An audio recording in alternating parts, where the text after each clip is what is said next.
Hello, welcome to EDUC 361, Teaching Adolescent Writing and Composition. This is an all online course, so I'm going to go over the syllabus with you and just briefly talk about what each week's online module looks like and what the expectations are. So your course text is Teaching Adolescent Writers by Kelly Gallagher. And this is a book that is really written for teachers. And then you'll be reading from this book as well as some writings that I have uploaded for you into the modules. And so you just need to purchase this one text for this course. The focus of this class is definitely on the writing and the composition part of teaching high school and junior high students.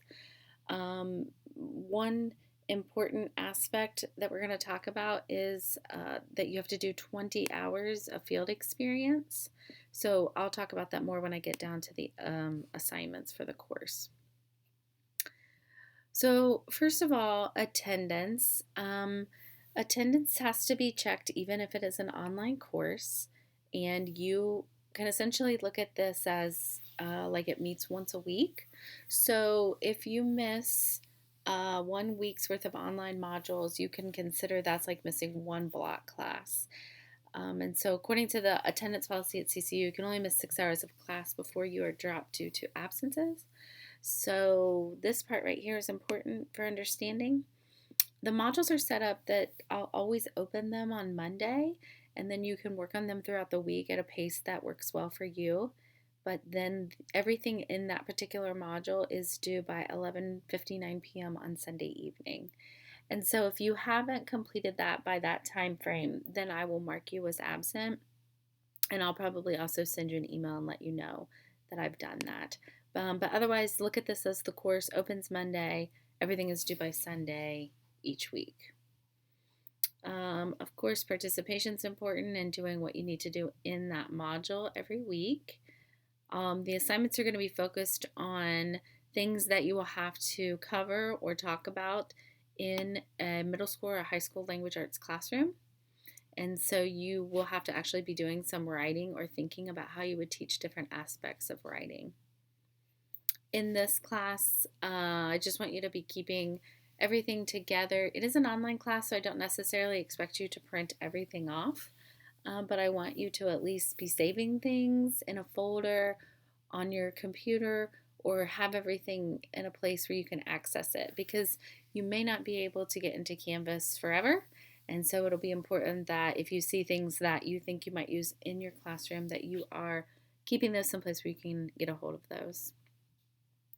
Throughout the semester, sometimes in a module, there will be extra things like a journal review. I'm going to have 2 of those at some point throughout the semester. There are editing assignments each week where you have to correct the mistakes on a writing sample and upload the corrected version. And it says proper editing marks are required, and I'll be sure to soon post those for you in case you need to be reminded of what that looks like. Here's where we talk about the field experience. You do need to do 20 hours of observations for this class.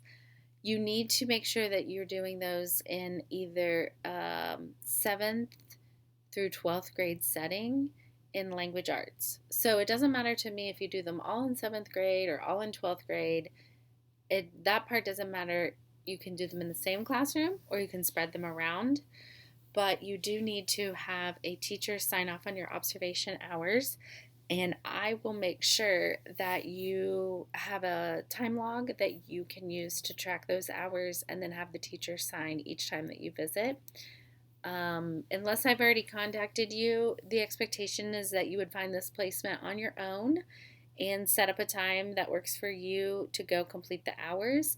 But if you do need help securing a site, please email me and then I can see what I can do about helping you find a place to do those hours.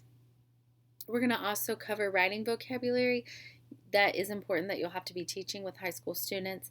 So you will be completing some flashcards and taking quizzes periodically on those terms throughout the semester.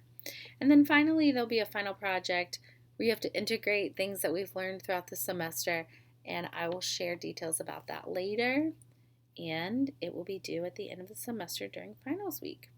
You can see there how the grade is broken down. Reminder that you need to have a TaskStream account for all EDUC courses, so we will be uploading a indicator assignment for this class at the end.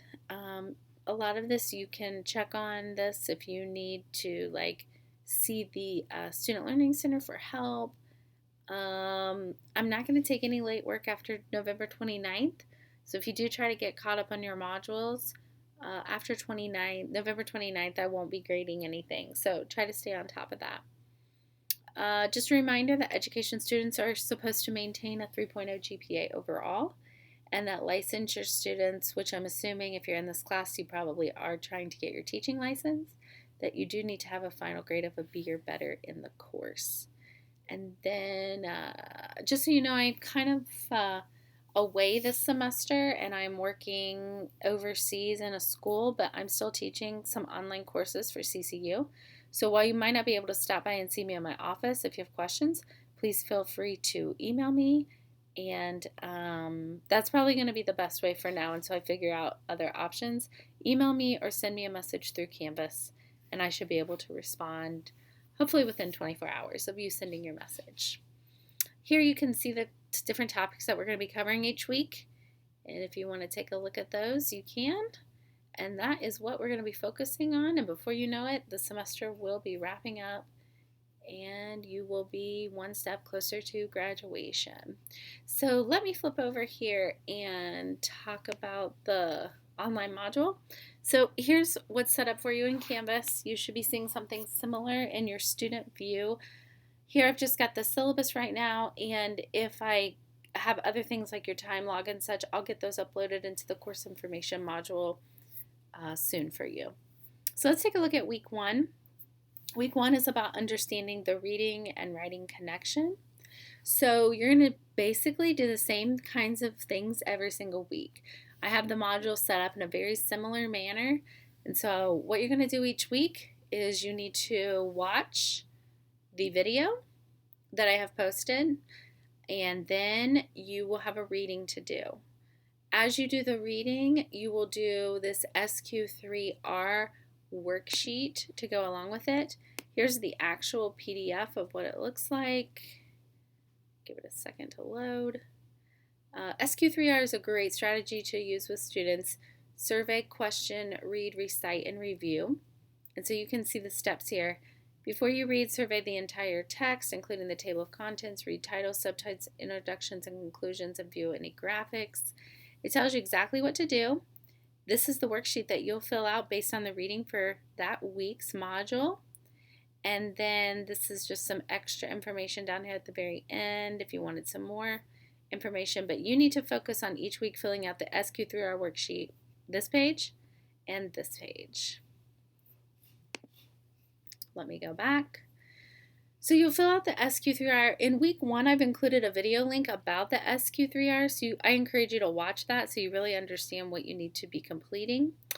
So you'll fill this out based on week 1 reading, and then you will upload the SQ3R. And then here is your writing sample for week 1 that will need to be corrected. This is what this one looks like. It's just a spelling sheet that you're going to work on correcting. Upload the corrected version into right here where it says upload. And then the last thing you'll do each week is just write a summary about what you've learned in this module or what was the focus of the module.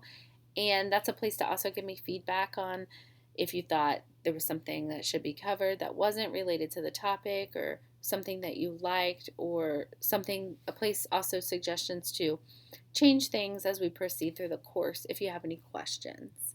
So again, let me just review. Each week you'll watch a video link about the topic. You will have a reading that you need to complete. You will fill out the SQ3R based on the reading and upload it. You will also have a writing sample. You'll upload the corrected writing sample, and then each week you'll write a summary kind of reflection thing over all of what you completed within that module. Now, there will be other extra assignments spread out, vocabulary and journal review specifically. But if that's the case, I'll make sure that I go over that for you in the module before we start the next week. You can see week 2 is already set up for you.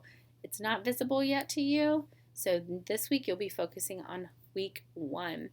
So today, or the semester starts on August the 19th, Monday.